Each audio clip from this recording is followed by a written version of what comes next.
rehefa vita zay napisy-tisatisa ny olana efa nisava zay napisy tapatapa ekeko fanandratsy reny sika tsy nifampiteny ka le faranana aseo niatyaty makaleo mifuna mifuna mifuna mifuna mifuna mifuna mifuna mifuna mifuna mifuna mifuna mifuna akuriabe akuriabe anarewe akuriabe akuriabe anarewe ese mama rarany zava-misy ny mpianakavy ny pretapotsy mifampiditra trano tsy mifandevo maty ny mpiaramonina mpiray vodrina tsy mifampatany tsy mifampiaraba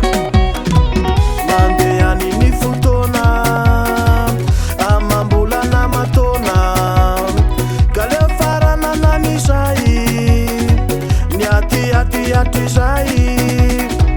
satria araketo isika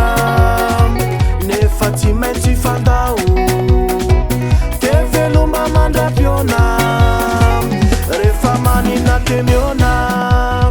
mifuna mifuna mifuna mifuna mifuna mifuna mifuna mifuna mifuna mifuna mifuna mifuna akuriabe akuriabe anarewe akuriabe akuriabe anarewe akuriabe akuriabe anarewe akuriabe anarewe aisa waisa le oabolany tolo manao hoe very tegeraboty tsy folaka fa milefitra elky babona rianina rehefa tisy te mba fona aleo mifankaty am'izay satria samy tsy ho aiza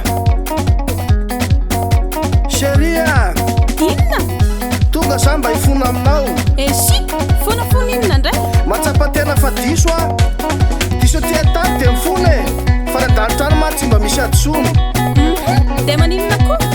tsy amerina tsony a meo sasafarana efa iova hitanao dokotera volany midoginana ngerinene zay tsy mety dia renina mba miangavy sy mihitalao moa e voainy trano fefa ato a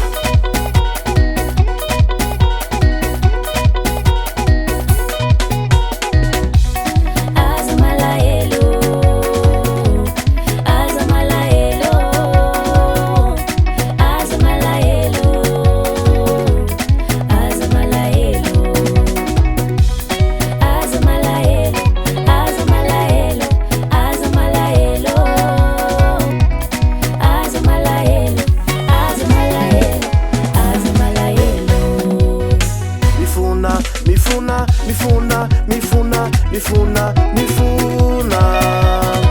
mifuna mifuna mifuna mifuna mifuna